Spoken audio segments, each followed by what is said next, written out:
a record of the delightful piece they're going to play this evening. Ladies and gentlemen, ladies and gentlemen, ladies and gentlemen. My name is John Fergus. I am the general manager. We are at Upper Crust Trattoria here in San Luis Obispo. I have been in the general manager position for about 6 years, and I was floor manager for 4 years of that. Or no, not for 4 years additional. So I've been managing for 10, almost 11 years.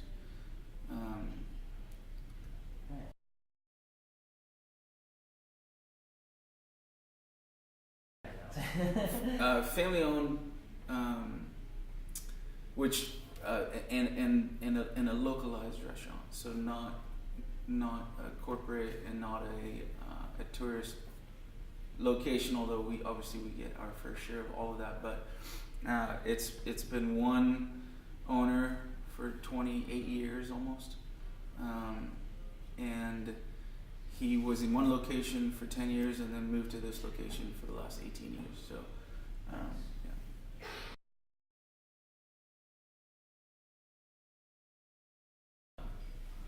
we fluctuate anywhere from 40 to 50, around there, and that includes kitchen and the front.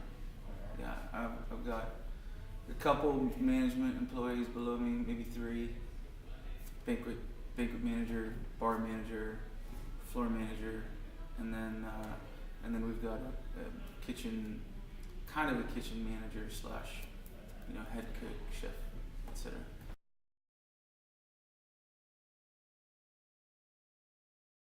According to you? Well, after 10 years, yeah, I've probably hired close to a couple hundred people, or maybe even more. Thankfully, fired just a few dozen. Yeah, it's you definitely learn a ton when you're dealing with 40 people at a time, and multiple levels of that. Yeah.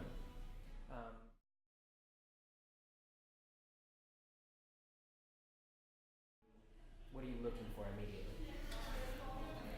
Interestingly, somebody just asked me that literally last night. She was like, "What do you look for in an interview?" So, what I struggle with is that there's some people that interview exceptionally well, and then they disappoint, and then there's some people that interview very poorly, and you can't believe your eyes 6 months later at the progress or the productivity, all the rest of it. So. Interview, you can get a good idea, but there's always those outliers on both sides.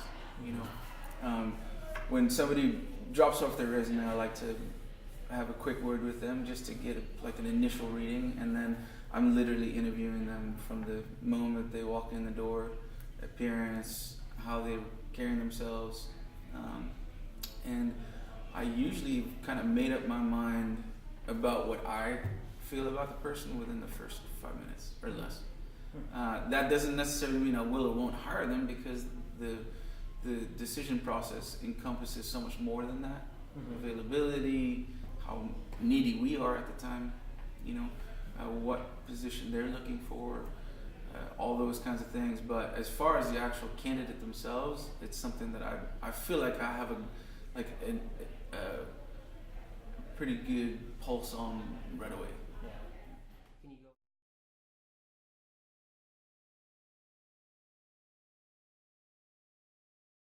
Well, I think it's different for every job position. I'm talking just specifically about this job. We're only hiring people to be in the front. Like, if I hire a kitchen guy, it's very different. I'm looking for a completely different set of skills. I'm not interested in their confidence level or even their communication necessarily. I'm looking for a whole different thing. But for the front staff, the confidence, the commitment, if you will, even in a restaurant, their inherent apparent intelligence makes a big difference. Yeah, Whether or not they seem to be a team player, you can tell pretty quickly if somebody thinks very, very highly of themselves, which is not necessarily a bad thing, but you gotta weed through. It can get.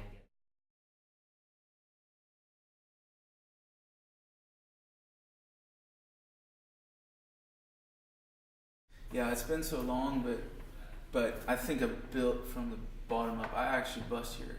I was a busser and then a server, but it was quick. I wasn't really ever intending on going into management, to be honest.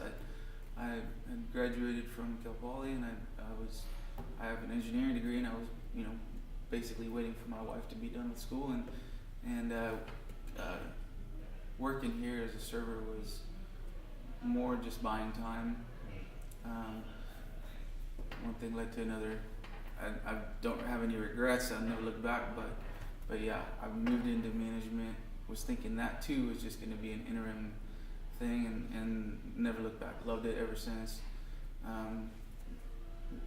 Went into, you know, small ownership, etc. Whole roundabout, but without a shadow of a doubt, those couple of years of you know, being an employee, but I was an employee probably 5 or 6 other jobs before that. Yeah, being an employee definitely helped me understand and see where people were coming from, and not only that, but also see where they may fall short or may excel. You know.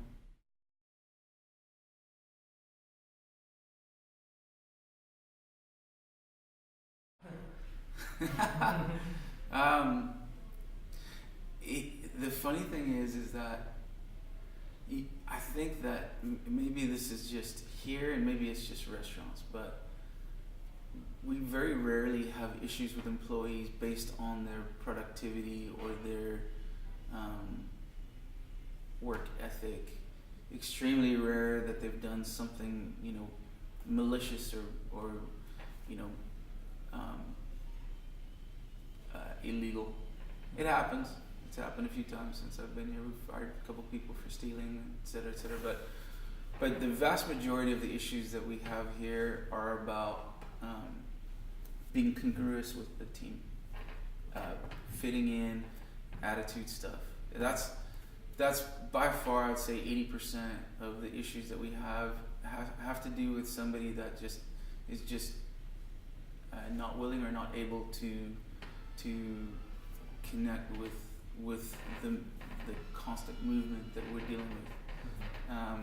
I'm not sure if that's, I have to assume that doesn't apply to a lot of other jobs, but in this job, it's so much about, you know, being dynamic and moving with the team, because we're constantly dealing with, you know, new and different scenarios every single day.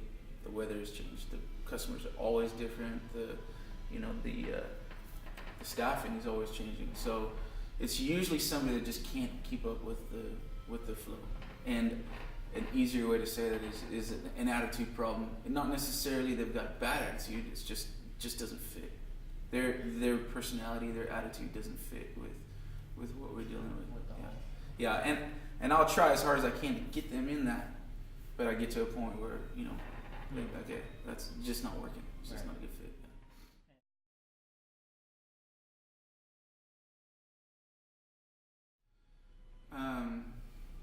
Actually, when I was in college, I learned a lot about empowerment. It was something that I heavily rely on, agree with, feel is an incredibly important aspect of any business.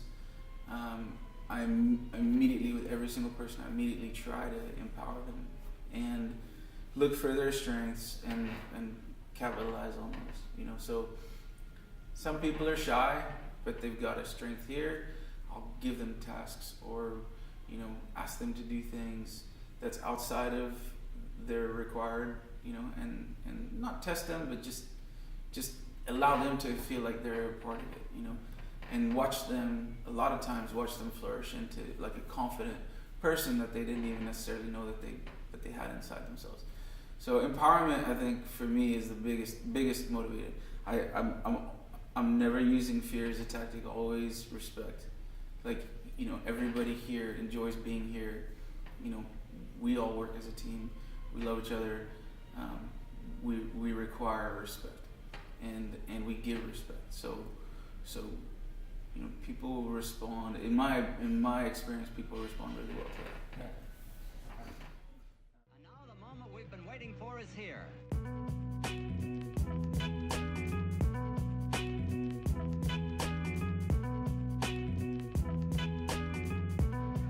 I have something to tell you.